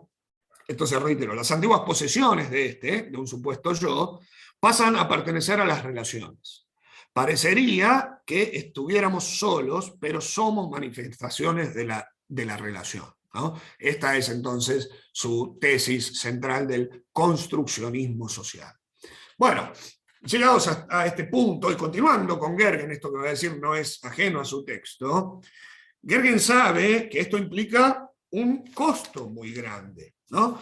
Porque si vamos a vivir así, si vamos a pensar así, si vamos a pensarnos así, es verdad que entonces vamos a encontrarnos en un fenómeno, y de hecho creo que nos encontramos en un fenómeno donde nuestra vida se encuentra fragmentada, donde nuestra vida está llena de incoherencias, porque hacemos mil cosas, tenemos mil intereses, hacemos y somos, por lo tanto, diversas cosas en cualquier momento, entonces pasamos de ser una cosa a ser otra cosa, podemos cambiar de rol con facilidad, que alguien dice, bueno, un actor puede sin mayores dificultades pasar a ser presidente, ¿no? Que es lo que en Estados Unidos había acontecido justamente con Ronald Reagan, o un científico puede pasar a ser conductor de televisión, ¿no? En fin, nos encontramos en una situación donde el ser personal es muy precario, y por lo tanto eso también hace que nuestras relaciones tengan ese matiz. Bueno, el por lo tanto lo metí yo, porque por ahí lo pienso de otra manera, pero por lo menos para Gergen, las relaciones también es verdad que pasan a ser más contingentes, más fragmentadas, y por lo tanto menos profundas, es cierto, ¿no? Ya no vivimos en una sociedad donde haya mucho lugar ni tiempo para amistades muy íntimas, porque eso implica, digamos, una cierta permanencia, una cierta fidelidad que en el mundo contemporáneo es muy difícil de encontrar. Lo mismo vale para las relaciones familiares, es decir, todas nuestras relaciones pasan a ser menos duraderas, menos íntimas, y más precarias como nuestro propio sueño, ¿no? Pero entonces, ¿y qué nos queda? Bueno, si no hay un yo auténtico y por lo tanto no hay un yo falso, lo que nos queda es el carnaval, dice Gergen, ¿no? El juego. Esto quiere decir que todo es, que hay que tomarse toda la ligera, por no decirlo de otra manera. No, no necesariamente, ¿no? Puede tratarse de un juego, pero de un juego serio, dice él, tomando la idea de Gadamer. Es decir, cuando uno juega, si de verdad juega, se toma el juego en serio. Hay una serie de reglas en ese juego y nosotros necesitamos esas reglas para poder jugar. Bueno, eso habría que aplicarlo a la vida social, ¿no? Hay una serie de reglas, no ontológicas, está claro, pero sí por lo menos una serie de reglas culturales, que también son producto de un constructo social, las tomamos en serio porque las necesitamos, ¿sí? Porque si no el juego sería imposible jugar con otros, y nosotros para jugar tenemos que jugar con otros, nadie juega solo, pero al mismo tiempo sabemos que en el fondo, si hace falta, bueno, esas reglas las podemos modificar.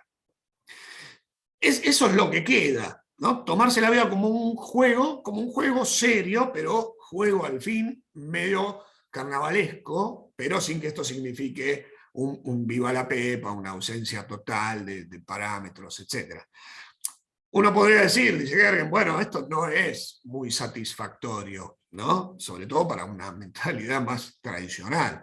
¿No sería en todo caso mejor volver? ¿No sería mejor intentar una, llamémosle así, una desposmodernización? ¿No? ¿No sería mejor regresar a unos valores tradicionales? Y Gergen dice, ¿y vos les parece que se puede? ¿No? Porque él más bien es partidario de la idea de que no se puede, ¿no? Por un lado, porque eso necesitaría poner, por ejemplo, un liderazgo fuerte. Es decir, la presencia de un líder fuerte que pueda guiarnos hacia una recuperación de una tradición perdida. Eso es muy difícil que suceda. Primero porque no aparecen líderes de ese tipo. Si aparecieran, muy posiblemente los terminaría absorbiendo el marketing. Entonces ellos mismos se traicionarían a sí mismos y a sus propias convicciones, y aun si no lo hicieran, con la cantidad de información que tenemos hoy, seguro alguien le encontraría algún chanchullo del pasado, entonces el líder fuerte se desmoronaría tarde o temprano. Y además, los líderes fuertes de la primera mitad del siglo XX, los viejos líderes carismáticos, etcétera, que efectivamente supieron guiar a una masa, no han dejado el mejor de los recuerdos, por cierto. Así que hay ya de por sí una desconfianza, ¿no? Una sospecha respecto a un liderazgo demasiado fuerte, sólido, que pudiese guiarnos en una vuelta a los valores tradicionales. Por ahí uno puede pensar, bueno, ¿y por qué no volvemos a nuestra interioridad? ¿No? A los valores tradicionales, apuntando a nuestra interioridad, dice que no va a funcionar. No va a funcionar porque quedaríamos atrapados entre un romanticismo medio místico, que le gustan unos valores, pero que no logra terminar de justificarlos, o un modernismo neorracionalista, porque él, no lo mencioné, pero él ve la posmodernidad como un poco lo que viene después de un romanticismo del siglo XIX y un modernismo neoiluminista de principios del siglo XX, ¿no? Bueno, el romanticismo es demasiado místico, entonces no logra fundamentar esos valores tradicionales. El modernismo neorracionalista busca los fundamentos, trata de ser más racional, pero el problema es que no encuentra los valores. Entonces, no vamos a encontrar verdades sólidas que nos satisfagan, y por lo tanto vamos a quedar enredados en el pluralismo posmoderno, aunque quisiésemos refugiarnos en nuestra interioridad. Podríamos por ahí intentarlo con comunidades pequeñas, ¿no? Que puedan mantener ciertos valores tradicionales. No va a funcionar, dice Gergen, tampoco, porque tarde o temprano van a ser derrotadas por el avance tecnológico, dice esto en los 90, ¿no? Es decir, con tanta saturación social es muy difícil que sobrevivan comunidades homogéneas, y los valores tradicionales están destinados a desmoronarse, por eso hay cada vez más permisividad, ¿no? En el sentido de que por ahí lo que antes tradicionalmente era considerado incorrecto, inmoral y cosas por el estilo, bueno, hoy decimos, no estuvo bien, pero tampoco es que le vamos a caer con el tanque de queroseno o prender fuego. Hay como una mayor aceptación, tolerancia y cosas por el estilo. Por lo tanto, dice Gergen, intentar volver a los valores tradicionales no tiene sentido porque no es posible. Lo que nos queda es analizar qué hay de positivo en esta realidad propuesta posmoderna, es decir, qué oportunidades, qué cosas positivas nos ofrece la posmodernidad o el posmodernismo, que en realidad es el término que él utiliza, y sacarles provecho. Es decir, la pregunta que tenemos que hacernos, bueno, estamos en esta situación, no se puede volver atrás, ¿qué podemos rescatar?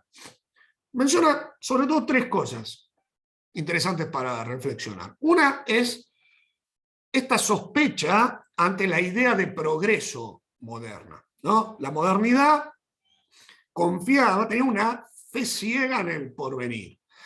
Eso con la posmodernidad se desmoronó, y eso no es algo negativo, ¿no? Porque en el fondo todo progreso siempre implicó algún pregreso paralelo, ¿no? ¿Qué sé yo? Por ejemplo, bueno, no sé, tenemos mayor poder adquisitivo. Bueno, eso en principio parece algo positivo, pero si tenemos más plata vamos a comprar más autos, y si vamos a comprar más autos vamos a contaminar más el ambiente, y aparte se va a saturar el tránsito, entonces hay que hacer más rutas, y entonces tenemos que podar más árboles, y, bueno, etcétera. Todo progreso también implicó algún progreso que por ahí la modernidad no tuvo la lucidez para ver eso, ¿no? Además, como estamos en una situación de pluralidad de voces, hay más posibilidades para poner en tela de juicio qué es verdaderamente progreso, qué no, y eso es algo positivo, eso es algo de la posmodernidad que podemos rescatar y aprovechar. En segundo lugar, si se desmorona la categoría del yo individual como algo sólido, consistente, esto nos puede ayudar a superar el individualismo egoísta, y con eso superar la idea de una guerra de todos contra todos, es decir, ese individualismo donde cada ente es pensado como algo separado respecto a los demás, y por lo tanto que compite con los demás y entra en guerra con ellos. Bueno, eso desde una perspectiva así relacional, de constructivismo social, ya no tiene cabida, y eso puede ser algo positivo en vistas a una sociedad donde nos llevemos mejor unos con otros, y dentro del mismo tono, ante la anulación de una verdad única, de una verdad objetiva, válida para todos, eso, y esto es una idea que ustedes van a encontrar en la calle y en los medios permanentemente, eso favorece la apertura a otras perspectivas dentro de la tónica esta del juego, ¿no?, que mencionábamos recién, y por lo tanto cada uno puede enriquecerse dentro de esa pluralidad de voces. No se trata, dice Gergen, de anular la propia postura, pero sí de reconocer que mi postura es una más entre muchas, ¿sí?, que mi postura no es la única, y por lo tanto no tiene ya sentido tratar de imponer mi postura a otros, es decir, con esta iba a decir perspectiva perspectivista, con este enfoque perspectivista, hay muchas menos chances de que vuelvan a imponerse algunos totalitarismos. Es verdad que al no haber parámetros universales ya no tenemos límites muy claros, y eso puede jugar en contra, ¿no? De hecho, es la crítica que se le hace al relativismo habitualmente de una postura más clásica, pero Gergen insiste en que lo que más frecuentemente ha originado los totalitarismos no fue tanto un relativismo ni lista de fondo, sino más bien la idea de una verdad única y obviamente la idea de que alguien, uno, se sintiera dueño, poseedor de esa verdad y en consecuencia considerase piola, bueno, tratar de imponer esa verdad a otros. Fíjense, es el último texto que cito y ya vamos terminando, ¿sí? Quise ir lo más rápido que pude, pero prometo la próxima ser más breve. Dice Gergen, con el florecimiento del posmodernismo, el propio concepto de los conflictos fundamentales entre el bien y el mal, lo verdadero y lo falso, lo racional y lo irracional, se diluye en la oscuridad. Pues estamos en un juego. En un juego no nos vamos a andar calentando ni matando al otro porque le gusta otra cosa o piensa las cosas de otra manera, ¿no? Ya ha dejado de tener sentido silenciar, encarcelar o matar a quienes apoyan discursos políticos, religiosos, económicos o éticos diferentes y sus prácticas concomitantes. Esto equivaldría, dice Medion Sorna, a que los amantes de Wagner quemasen las obras de Verdi. Esa es una ridiculez, ¿no? A mí me gusta Wagner, a vos te gusta Verdi, eso no te vas a quemar las obras de Verdi porque a mí me gusta Wagner. ¿Qué problema hay? Yo escucho Wagner, vos escuchás Verdi y listo. O los fanáticos del béisbol pusieran bombas en los estadios de fútbol. O los aficionados a la comida china enviasen comandos para libertar a los comensales de los restaurantes especializados en comida francesa. Bueno, no vamos a andar matando porque a vos te gusta una comida y a mí otra, o a vos te gusta un deporte y a mí otro, pero eso ahora es lo que sucede en este juego serio, pero juego al fin, en relación con todas las verdades, con los valores, no vamos a andar matando por supuestas verdades que en el fondo sabemos que no son tan verdades, digamos así, ¿no? Y en ese sentido, y con esto cierro, habría algunas cosas más para decir, pero ya hago un poco mi conclusión y les vendo un poco la clase siguiente, dejo de compartir pantalla. Me parece que es interesante, ¿no?, ver cómo aquí Gergen se inscribe dentro de una lista de muchos autores, no solo de autores, sino que me parece también de muchas personas de a pie de la cultura contemporánea que ven con buenos ojos esta idea de cierto relativismo de fondo y en particular en relación con nuestro tema de la desidentificación, ¿no?, es decir, una licuefacción de las identidades por razones sobre todo morales. Y es lo que aparece sobre todo al final del libro, ¿no? Él viene explicando razones de orden psicológico, sociológico, razones académicas, filosóficas y demás, y a la larga termina rematando como diciendo, bueno, esto no está tan mal, ¿no? Está tan mal porque desde una perspectiva ética, moral, esto nos va a permitir una sociedad más democrática, más tolerante, más abierta, más plural y en consecuencia también más libre. Y este me parece un pensamiento predominante, como les decía, en la sociedad actual, ¿no? Es decir, que hay, más allá de las razones especulativas, razones postulados, digamos así, de orden práctico, ético, por los cuales esta desintegración, este desvanecimiento de identidades sólidas, no sería una noticia tan mala, digamos así. Esa, y acá viene la promo de la semana que viene, esa sería, la idea sería detenernos en eso la semana próxima, ver cuáles son algunos de estos argumentos morales habitualmente en contra de la identidad sólida, y ver, bueno, si son consistentes o no lo son. Pero ya estuve hablando 1 hora y media y por lo tanto aquí me callo, les cedo la palabra para que ustedes puedan, como la otra vez, por ahí enriquecer esta segunda clase con algún comentario o si ha quedado por ahí alguna duda. Bueno, y hasta aquí mi parte. Muchas gracias por la paciencia otra vez. Sí, una pregunta. Sí, padre. Uno venía escuchando ya hace tiempo, sobre todo en tesis teológicas, el tema de la fundación del ser ontológico humano en la relación, pero por otro motivo, más bien por el motivo de asemejarla a lo que sucede en Dios. Dios es relación, o mejor dicho, lo que caracteriza más el ser de Dios en sí mismo en su vida intertrinitaria es ser relación, o sea, lo que opone una persona a otra, y eso entonces debería ser lo mismo, hacer una univocidad con el ser humano. ¿Tiene algo que ver con esto? ¿O de alguna manera se toca?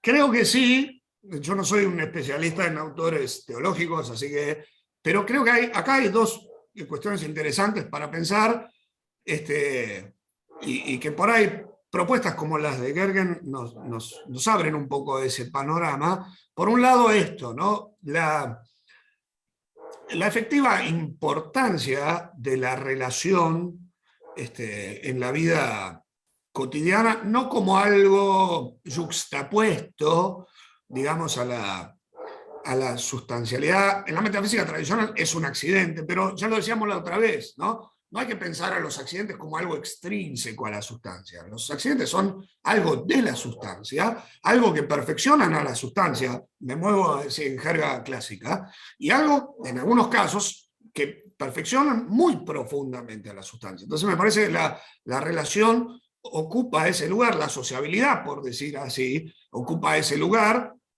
y por eso a veces hay que superar una falsa dicotomía entre la sustancialidad de la persona y su aspecto social, relacional, ¿no? Y esto tiene que ver, por un lado, con esta idea de pensar al hombre como imagen y semejanza de Dios, en cuya misma naturaleza tenemos una comunidad, ¿no? Dios es familia en ese sentido, pues tenemos ahí 3 personas, ¿sí?, que se relacionan intimísimamente entre sí. Y además, mientras leía yo lo de Gergen, decía, bueno, por ahí a mí no me termina de convencer poner la relación accidental por ahí como fundamento del ser de la sustancia, pero al mismo tiempo decía, si uno lo piensa, y voy muy a Santo Tomás en este caso, ¿no?, a la larga el fundamento ontológico de todo ente, en particular de la persona humana, está en ser criatura. Y cuando Santo Tomás habla de creación, dice, bueno, se puede pensar la creación como acto divino, es decir, desde el obrar divino, y ahí la creación coincide con el ser de Dios, y si lo pienso desde la criatura, no lo puedo pensar como cambio, porque no hay algo previo. Entonces Santo Tomás propone pensarlo como relación. Es decir, creo que ontológicamente hay un fundamento relacional que es el sostén de la sustancia, pero una relación muy particular, porque es esta relación creatural respecto a aquel que nos da el ser, ¿no? Creo que se abre un camino interesante para pensar, decir, bueno, podemos rescatar esto, y entonces hablar de un yo relacional, a mí me pareció muy interesante, aunque no termine yo en lo particular de coincidir con la propuesta metafísica. No es un metafísico, Gergen, está claro, pero a la larga no puede evitar terminar algunas tesis metafísicas que en algunos sentidos a mí me parece que ponen las cosas un poco pata para arriba, ¿no? Pero igual es interesante para seguir pensando esto de que en el fondo la sustancia en la cual se anclan las relaciones, sin embargo la sustancia tiene un fundamento relacional, porque sin esa relación respecto a quién es su fundamento, la sustancia de hecho no sería, desde una perspectiva creacionista, claro está, ¿no? Perfecto.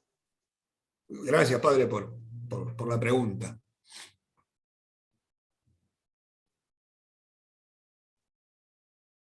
No sé si alguien más quisiese enriquecernos. Alejandra, él iba... Lo tenía encerrado, perdóname. Sí. La pregunta sería, desde el pensamiento de él, porque hay algo que no termino de entender. Si la relación es previa, ahí de algún modo el sujeto, que no sabemos si es hombre, persona o quién, se inserta en ese conjunto de relaciones predadas, de algún modo, culturales, sociales, porque van más allá de lo personal, construyen el lenguaje, etc. Mi pregunta es, ¿y cómo y hacia dónde? O sea, ¿qué quiero decir? Porque el pluralismo hasta es relativo al pluralismo en un sentido. No sé si se entiende, porque ¿por qué pluralismo? Si es algo que existe, hoy es pluralismo, mañana puede ser dictadura. En el pensamiento de él lo digo, porque eso dado no tiene ninguna integridad. De algún modo es lo que me encontré cuando vivía. Pero entonces tampoco tiene como en ese pensamiento, como esas dimensiones positivas que tienen parte de verdad existencial. O sea, yo tengo 64, yo he peleado por las verdades a los gritos pelados, pero hoy no lo haría, y te sentás a charlar y decir, a ver qué vos pensás. Creo que es una cierta ventaja, más allá del momento histórico, pero bueno, pero digo, ahí hay algo que es como que no me cierra en el pensamiento de ellos. ¿Se entiende la pregunta? Creo que sí, comparto un poco esta inquietud de, a ver si entendí bien por dónde iba el planteo, como que desde esta perspectiva, los mismos valores que pretenden defenderse, como por ejemplo el respeto por el otro, por la diversidad, etcétera, no terminan de poder tener un fundamento, y por lo tanto dejan abierta la puerta a propuestas radicalmente contrarias, ¿no? ¿Entendí más o menos bien? Sí, claro, y es como un juego, ese juego. O sea, mañana jugamos otra cosa y ¿quién interviene? O Harry Potter o yo quién. O lo construimos nosotros, y entonces ya hay intención. Y si ya hay intención, no sé, Sí, vamos sí, hacia sí. algún lado. A mí me parece que esa es una de las inconsistencias que surgen, ¿no? Y es una inconsistencia que me resulta muy interesante porque es muy común. Yo tengo esta sensación, no sé si ustedes la comparten, en cuanto a, digamos, la posibilidad de volver a los totalitarismos y demás, ¿no? Que alguien dice, bueno, no vamos por mal camino, porque hay menos chances de que ahora venga uno a tratar de imponernos un criterio a punta de pistola y cosas por el estilo, lo cual hasta cierto punto puede ser válido, pero me parece que de fondo tenemos un problema de una posmodernidad que propone, como decía Alejandra usted, un pensamiento débil en una supuesta contraposición a un pensamiento fuerte, moderno, racionalista, etcétera, pero que por ahí a veces no logra ver que ese pensamiento fuerte, moderno, que intentaba imponerse por sobre las cosas y que por eso era violento, si era en verdad un pensamiento que intentaba imponerse con una voluntad de poder por sobre las cosas, generando violencia, entonces era un pensamiento fuerte que ya de hecho dependía de una ontología débil. Y entonces la posmodernidad quiere proponer un pensamiento débil, un anarquismo no violento, diría Bátimo, ¿no? Que tiene propuestas muy, muy parecidas a este último tramo que veíamos en Gergen, un pensamiento débil que va a conducir a una ontología débil y cree que de esa manera se está oponiendo a una violencia moderna y a la larga me parece no lo hace porque está adhiriendo a una misma metafísica de fondo, pero a veces por ahí no sé si lo ven. Sí, entendí, gracias, sí.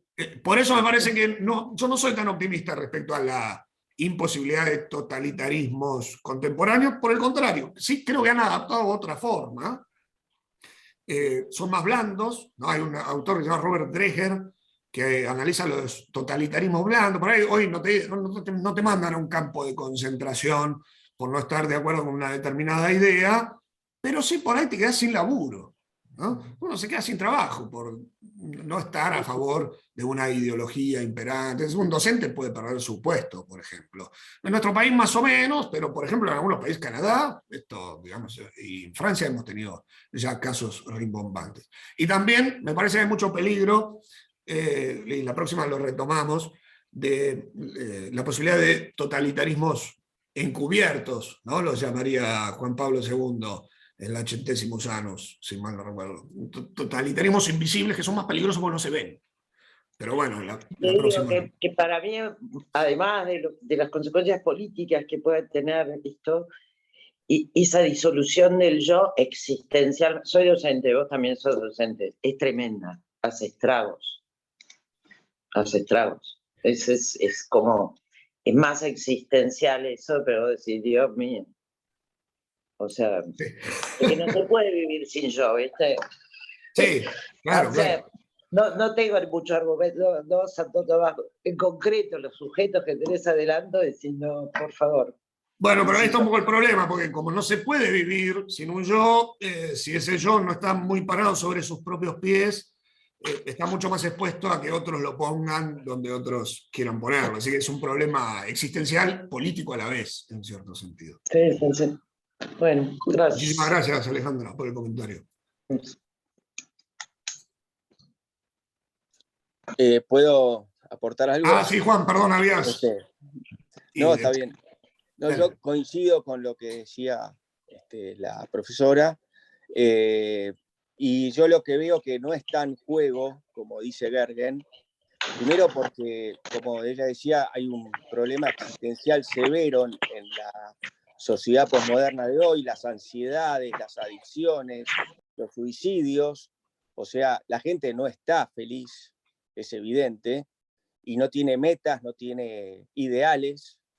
Y por otro lado, yo creo que, como bien dijiste, de los totalitarismos invisibles, con la supuesta pluralidad de la diversidad, que resulta que al fin de cuentas es uniforme, porque van surgiendo ciertos ataques a las opiniones divergentes, le aplican a uno el INADI, por ejemplo, y eso se va sofisticando cada vez más, y eso va a terminar en un totalitarismo, sin duda, posmoderno, ¿no? Sofisticado. Me parece. Sí, compartimos la misma sensación en nuestro análisis de la cultura y me parece que de vuelta se da esta paradoja de que por ahí en nombre de la libertad, de la diversidad, etcétera, se abren algunos caminos riesgosos que conducen más bien a lo contrario, ¿no? A esclavitudes también invisibles, por decir de alguna manera, y a una cierta homogeneización cultural que acalla voces divergentes. Así que sí, Juan, coincido, gracias. No, de nada, por supuesto. Jorge. Sí, por un lado comparto que este optimismo que tiene él, como tiene Bátimo, etcétera, hoy se muestra que es ingenuo. con lo de la cultura de la cancelación, esto del discurso de odio que se quiere prohibir, y las técnicas de control social que durante la pandemia en todo el mundo se pusieron en práctica de un modo más descarado, ¿no? Yo creo que no hay imposibilidad de un totalitarismo, y en eso comparto con lo que ustedes dicen. Otro aspecto que sí me pareció muy interesante, que yo creo que a veces nos olvidamos, los que adherimos a una metafísica del ser, es nosotros también vivimos en la sociedad posmoderna, y aunque no adhiramos a estos presupuestos, también somos posmodernos. En la diversidad de relaciones, en la aceleración histórica, algo que leí en un canadiense que es católico, Taylor, que dice, antes había que tomar la decisión de dejar la propia iglesia o abandonar la fe. Hoy, dice, hay que tomar la decisión de quedarse en la iglesia o aceptar una fe. Y eso no una vez para siempre, sino continuamente. Yo creo que las descripciones que hacen estos autores, este hombre desde lo psicológico, Bauman desde lo sociológico, son descripciones bastante realistas. Y nosotros estamos, aunque no adhiramos a estos presupuestos, estamos en ese ambiente, y por lo tanto me parece que una adhesión a una metafísica del ser tiene que tener en cuenta en lo existencial esta situación. No sé si soy claro, ¿no? Clarísimo. Sí, además coincido, si me permitís. Mi sensación al leer el libro El Yo Saturado fue exactamente esta que decís vos. Por eso no me resultaba tan difícil apelar a ejemplos personales. Porque a cada página decía, sí, sí, claro, me pasa esto, ¿no? Entonces, creo que estos autores, como también bien decís, después hay que ver los presupuestos teóricos que tienen de fondo, donde me parecen más discutibles, pero tienen, no solamente tienen talento, sino que es enriquecedor ver sus diagnósticos, porque tienen una gran mirada para diagnosticar, ¿no? Algo parecido a mí me pasa con Bauman, ¿no? Yo leo su diagnóstico y vos decís, sí, es así. Después él no le encuentra la vuelta, va a decir, se puede salir por acá. Y por ahí no puede porque su misma opción fundamental de fondo por ahí no se lo permite, pero en ese sentido me parecen autores muy interesantes y que nos obligan a también hacer un examen, ¿no? de nosotros mismos y ver, bueno, en qué redes por momentos caemos. Y algo más iba a decir mientras te escuchaba, pero ahora me olvidé. Bueno, si me viene a la mente lo comento, disculpe.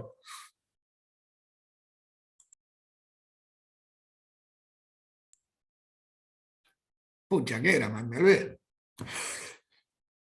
En fin, este es el problema de la multifrenia, la colonización del yo, y etcétera. Ahí me acuerdo que, por ejemplo, en el ejemplo que dabas vos de Taylor y la pertenencia a la iglesia, de vuelta me parece que eso también puede leerse con cierto optimismo en cierto sentido, ¿no? Porque por ahí, si antes había que tomar la decisión para irse, eso también implicaba por ahí el peligro de que uno se quedara sin una convicción auténtica, fuerte, sino por mera inercia.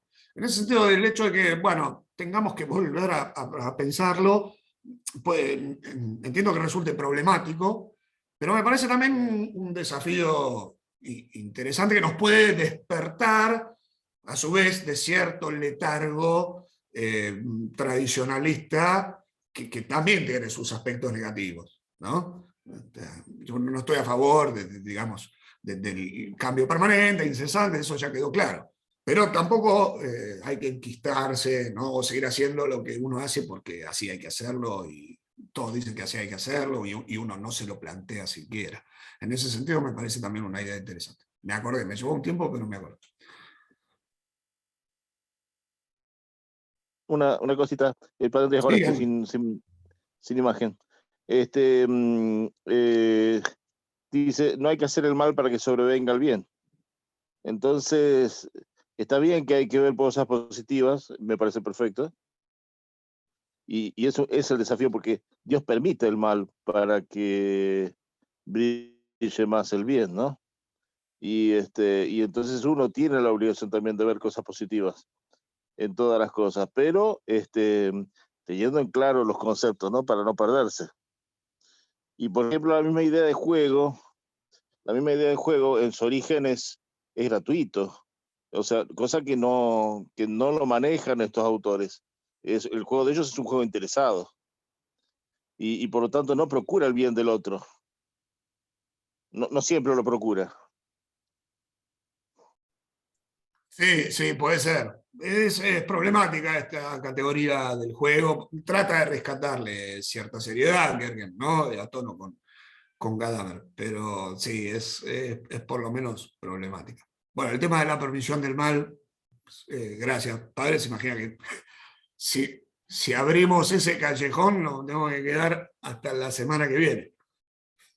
Pero es también interesante para seguir reflexionándolo.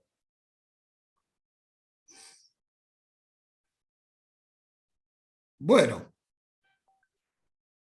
ya estamos, ¿no? Muy bueno, muchas gracias.